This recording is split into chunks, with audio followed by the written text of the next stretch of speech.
Bismillahirrahmanirrahim. Rabbi shrah li sadri wa yassir li amri wahlul 'uqdatam min lisani yafqahu qawli. Amin. Oke, baik. Sebelum mulai pelajaran, apakah kalian biasa pilih kalian ada sampah atau di bawah meja? Tidak. Ada Bu. Juga ada kenyamanan belajar kita nanti. Baik, apa kabar semuanya? Baik, Bu. Udah sarapan? Sudah. Oke, bagus. Ada yang tidak hadir hari ini? Tidak ada Bu. Hadir semua ya? Ya. Hadir semua ya? Iya. Baik, saya akan cek. Nova Eliza Fitri? Hadir Bu. Rodatu Aulia? Hadir Bu. Zahwa Lia Effendi? Hadir Bu. Hera Faulia? Hadir Bu. Dia Syauki? Julia Miranda? Afifah binti Wali? Fatia Ijati? Zarina? Arkan Putra Lesmana?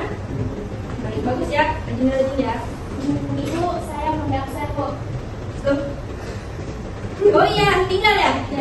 Maaf. Rosa Suharni? Hadir Bu. Kawakan Sadailah Lukis. Ada dulu, maaf ya. Ada errornya. Minggu lalu kita bahas materi apa? Kita pasar ya? Kemarin kita bahas apa aja? Pasar? Pengertian pembelajarannya Bu. Benar ya? Oke, baik, kita ulang sedikit. Tujuan pembelajaran kita hari ini yang pertama itu adalah peserta didik harus mampu memahami pengertian pasar. Ya. Yang kedua, peserta didik mampu membandingkan perbedaan antara pasar persaingan sempurna dan pasar persaingan tidak sempurna. Yang ketiga, peserta didik mampu menganalisis peran pasar dalam perekonomian. Jadi sebelumnya saya mau tanya, kalian sudah pernah pergi ke pasar? Sudah pernah dong ya? Sering Bu. Sering. Nah, jadi kalian beli apa aja nih di pasar? Sayuran, ikan, Sapu, atau baju. Ya, jadi semua kebutuhan yang kita inginkan semuanya ada di pasar ya. Jadi kalian pernah nggak melihat orang bertransaksi di pasar? Pernah ya, sama penjual dan pembeli ya. Bagi yang udah pernah ke pasar nih, pernah nggak kalian melakukan proses tawar menawar atau bernegosiasi? Sering ya. Oke, coba berikan satu contoh kayak mana kalian melakukan itu negosiasi. Coba. Kak, ini harganya berapa Kak? 15.000. Dari mana nih Kak? Nggak usah deh, kurang Pak. Mahasiswa nih. 14, 13 Pak. Udah ambil Bu. Jadi kita sering ya melakukan itu ya, apalagi ibu-ibu nih. Nah, yang kita dari harga tinggi, ya, oke begitulah pasar. Jadi dari yang kita sebutkan tadi, secara umum pengertian pasar itu apa sih yang kalian ketahui? Nah, yang udah kita sebutkan tadi itu apa aja? Pasar Tempat jadinya transaksi jual beli. Terus apa lagi? tempat ketemunya penjual dan pembeli.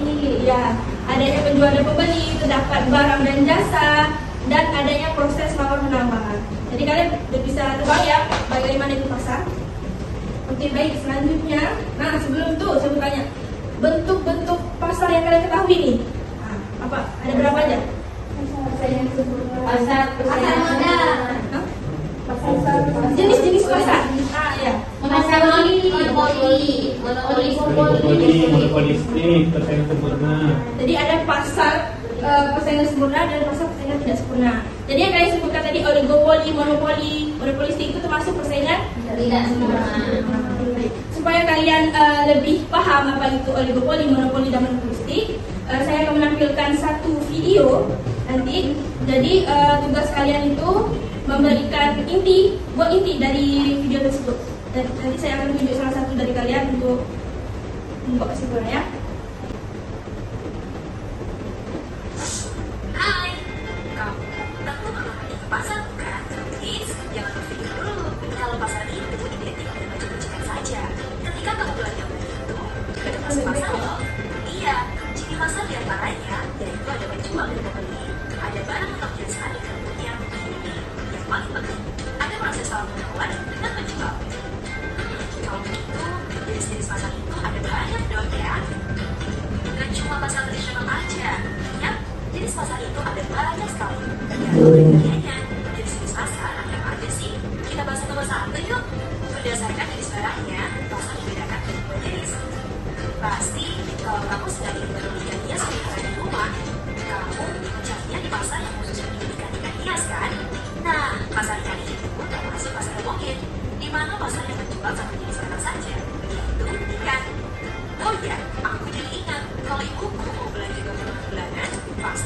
Ibuku mengajakku ke supermarket, dan aku melihat ada banyak sekali rangkaian jenisnya, bagian jajanan yang dijual, ada kosmetik, ada juga jenis makanan ringan, ada juga minuman, dan kadang ada juga bumbu-bumbu untuk memasak. Nah, supermarket itu pasar heterogen, karena di dalam supermarket itu ada banyak sekali jenis barang yang dijual. Berdasarkan waktu pelaksanaannya, pasar dibedakan menjadi 4 jenis, yaitu pasar harian, pasar mingguan, pasar bulanan, dan pasar tahunan.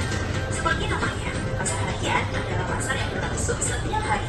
Berhubung pasar ini tersedia setiap hari, bahan-bahan yang dijual adalah kebutuhan pokok manusia yang biasa dikonsumsi setiap hari juga, seperti misalnya sembako, alat mandi, dan lain-lain. Contohnya seperti pasar tradisional ini. Ibuku sering ke pasar tradisional untuk membeli kebutuhan masak sehari-hari. Ada pasar harian, ada juga pasar mingguan. Iya, pasar mingguan ini cuma dibuka seminggu sekali aja ya. Ya, biasanya ditemukan di beberapa kota. Nah, kalau pasar mingguan ini nih, biasanya di daerahku disebut pasar Legi, pasar Pagi, atau pasar Kliwon. Kalau di daerah kalian, apa sebutannya? Pasar bulanan. Kalau yang ini bisa ditebak dong. Pasar bulanan adalah pasar yang berlangsung setiap bulan. Biasanya barang-barang yang diperjualbelikan di pasar bulanan ini adalah barang-barang khusus dan tersedia dalam jumlah banyak. Pasar ini biasanya juga terjadi karena momen tertentu yang muncul setiap bulan. Contohnya nih, aku pernah menemukan pasar-pasar yang muncul di depan kantor pos ketika tiga masa pembayaran pensiun ayahku. Kalian pernah mengunjungi pasar Sekaten? Aku sih pasti diajak ayahku. Soalnya pasar Sekaten ini munculnya cuma setahun sekali. Iya, pasar Sekaten ini disebut sebagai pasar tahunan yang biasanya terjadi di kota-kota besar dan dibuka selama setahun sekali. Nah, kalau pasar berdasarkan jenis transaksinya itu dibagi 2 jenis, ada pasar abstrak dan konkret. Pasar konkret ini sering dikunjungi oleh ibu-ibu nih biasanya. Coba tebak, pasar apa? Iya, pasar swalayan dan tradisional. Kalau pasar abstrak ini sih disukai anak-anak muda zaman sekarang.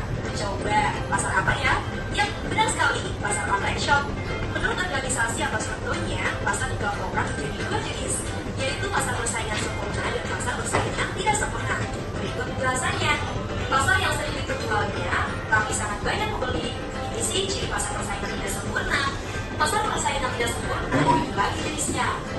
Kalau berpergian jauh keluar kota, biasanya orang-orang menyukai naik kereta api. Tahukah kamu kereta api di Indonesia siapa yang punya? Yap, PT KAI. PT KAI termasuk pasar monopoli. Sesuai namanya, pasar ini hanya terdapat satu perusahaan yang menguasai seluruh penawarannya. Contoh lainnya seperti PT PLN.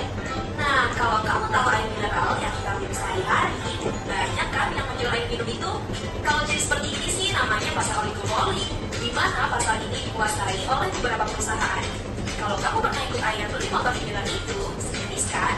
Tapi ternyata motor itu satu sama lainnya berbeda mereknya loh. Nah, jadi bisa kami sebut dengan pasar monopolitis, di mana beberapa produsen dengan jenis barang yang serupa, namun karakteristiknya berbeda-beda. Jika ada pasar persaingan tidak sempurna, pasti ada pasar persaingan sempurna kan? Pasar persaingan sempurna adalah jenis pasar di mana penjual dan pembeli memiliki informasi yang sama mengenai keadaan pasar. Barang yang diperjualbelikan sejenis atau komodit. Harga barang atau jasa pun ditentukan oleh kekuatan pasar. Penjual maupun pembeli juga bebas keluar masuk ke pasar. Contohnya, kalau menjelang lebaran ini, biasanya aku beli di Tanah Abang. Nah, itu dia penjelasan tentang jenis-jenis pasar. Gimana? Kamu sudah paham kan? Oke deh, kalau gitu sampai jumpa di video pembelajaran lainnya. Dadah! Oke, gimana? Udah paham ya? Dari penjelasan kakak ini memang betul-betul mudah sekali. Kita lihat pun udah jelas lah penjelasannya. Coba siapa yang mau ngambil inti dari video tersebut?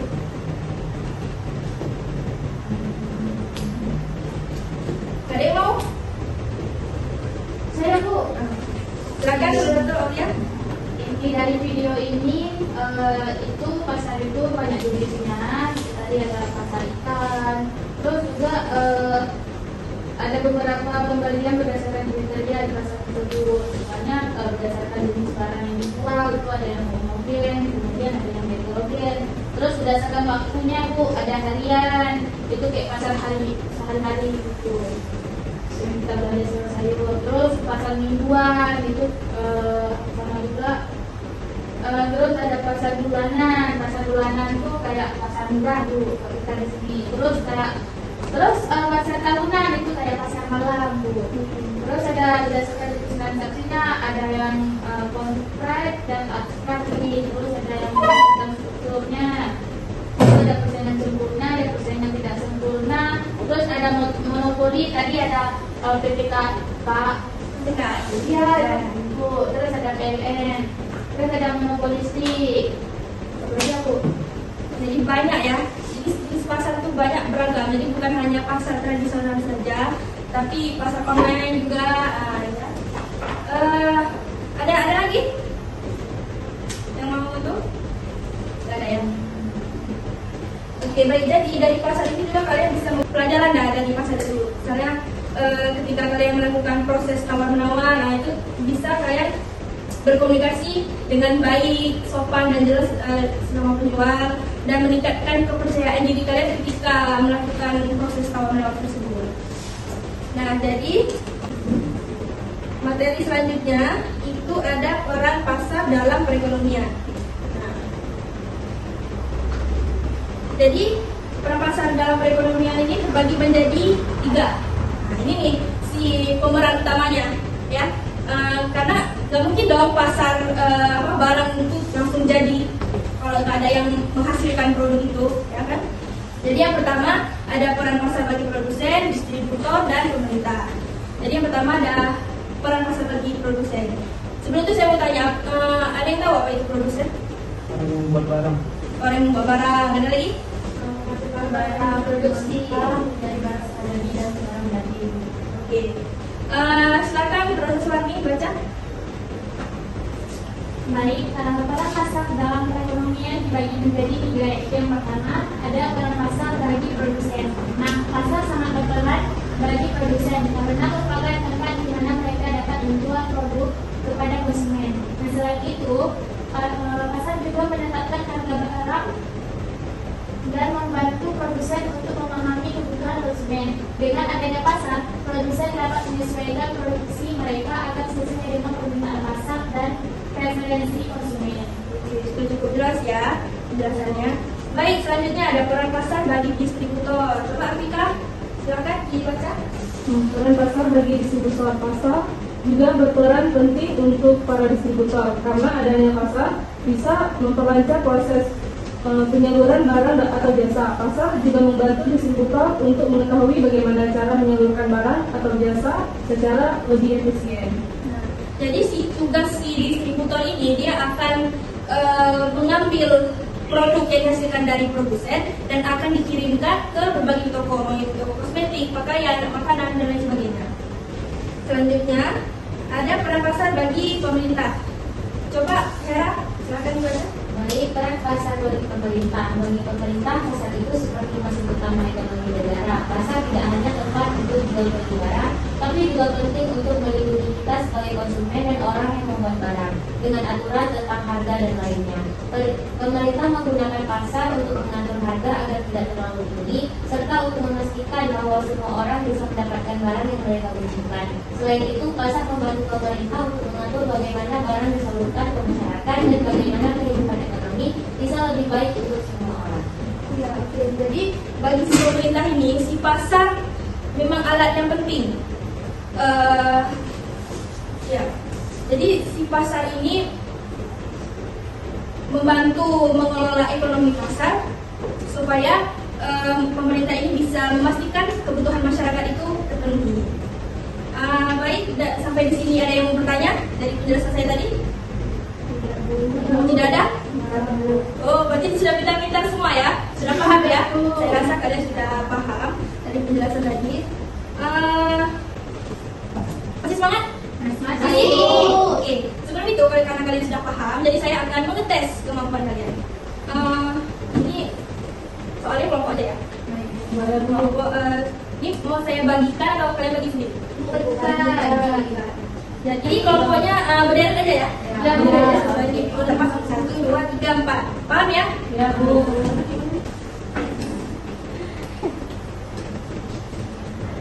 Ini soalnya semua sama, tapi jawabannya berbeda ya. Gak boleh ada yang sama.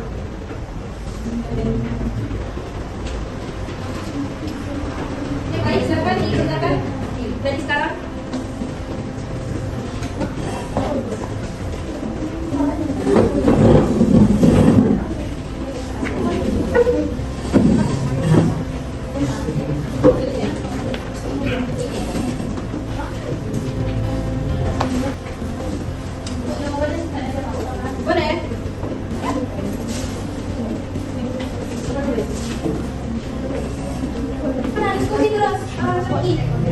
Sudah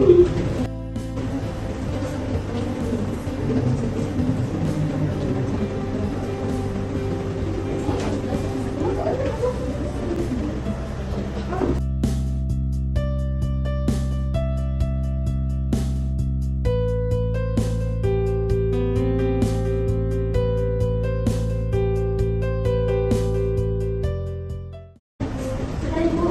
Siap semuanya? Sudah. Oke. Siapa yang mau maju atau saya tunjuk? Ibu tunjuk aja. Kelompok semua udah siap ya? Kelompok 4 silakan maju. Perwakilan aja. Dua kelompok. Dua orang. Transparansi konsumen, kemudian kondisi ekonomi, kualitas dan harga barang, fasilitas dan kebersihan, serta harga produk.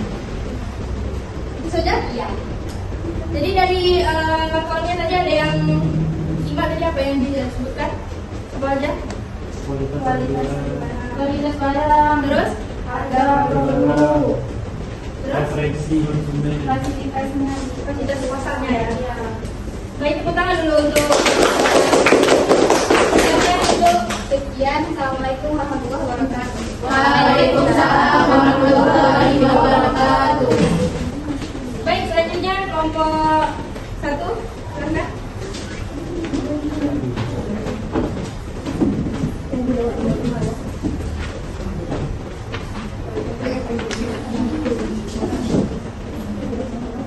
Perkenalkan kami dari kelompok 1, saya sendiri bernama Nurul Suami dan teman-teman saya, kan saudara Lubis dan juga teman kami kelompok ini. Baik, di sini terdapat soal yang pertama itu ada di sebuah desa terdapat pasar yang selalu ramai dikunjungi penduduk setempatnya. Namun belakangan ini beberapa pedagang mengeluh bahwa jumlah pembeli semakin berkurang. Nah, apa yang mungkin menjadi penyebabnya? Nah, jadi hasil dari diskusi kami, penyebab dari berkurangnya jumlah pembeli di pasar dikarenakan adanya persaingan pasar modern, yang dimana dengan hadirnya supermarket dan minimarket yang berada di sekitar desa, hal tersebut dapat mengurangi jumlah pembeli di pasar tradisional. Karena kan biasanya pasar modern menawarkan pelayanan dan kenyamanan berbelanja yang lebih baik, serta variasi produk yang lebih banyak daripada pasar tradisional. Mungkin sekian presentasi dari kami.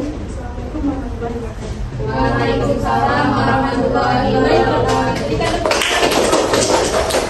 Silakan duduk.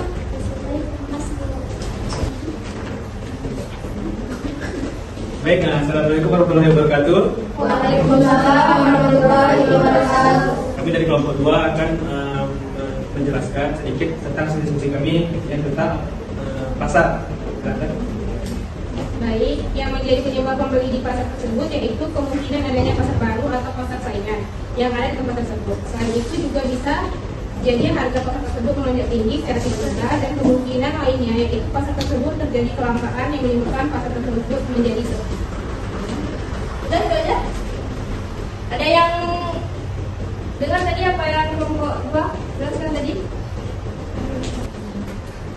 Jawabannya kan sama apa? Adanya kelangkaan produk Di pasar ya. sehingga pasar tersebut sepi. Itu aja? Ada lagi? Sudah Bu. Mari berikan tepuk tangan dulu untuk kelompok 2. Terima kasih. Silakan duduk. Terima kasih.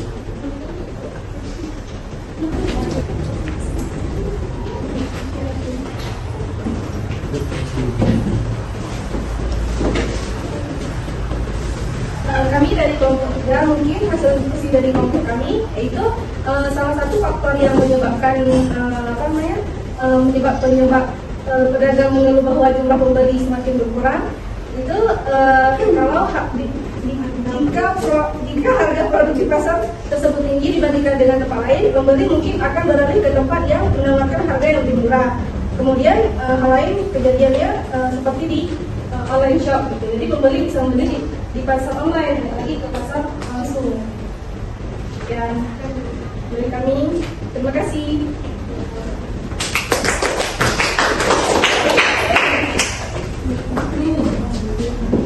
Tadi grogi ya? Mata-mata ya, ngomong ya. Oke baik, selesai sudah pembelajaran kita hari ini. Ada yang mau mengambil kesimpulan dari pembelajaran kita tadi? Saya Bu, Baik, silakan Rata Aulia. Jadi kesimpulannya tadi seperti yang ada di ditayangkan di video bahwa pasar itu banyak jenisnya, itu dapat dikelompokkan berdasarkan beberapa kriteria dari segi barang, waktu, kemudian jenis transaksinya, strukturnya, dan lain sebagainya. Kemudian juga ada beberapa faktor yang menyebabkan pasar itu sepi, seperti perubahan kebiasaan konsumen, persaingan dengan pasar modern, terus fasilitas yang tidak bagus sekali dan harga produknya. Itu saja. Ya. Baik, kita pada yang hari ini, saya rasa kalian sudah paham dengan pembelajaran kita tadi. Saya harap kalian belajar ulang nanti lagi di rumah. Dan saya mau bilang, tetap semangat, jangan putus asa. Kalian menuntut pergi ke sekolah untuk menuntut ilmu. Jadi jika kalian mau sukses untuk depannya, belajarlah dari sekarang. Karena musuh terbesar kalian itu ada di diri sendiri, ada di diri kalian sendiri. Jadi jika kalian tidak change atau merubah diri kalian sendiri, itu tidak akan terjadi. Jadi akan menantikan kebodohan di dalam diri sendiri. Baik, saya tutup. Akan dibacakan doa penutup oleh ketua kelas. Silakan. Bismillahirrahmanirrahim. Subhanakallahumma wa bihamdika asyhadu an la ilaha illa anta astaghfiruka wa atubu ilaik. Saya pamit. Assalamualaikum warahmatullahi wabarakatuh. Waalaikumsalam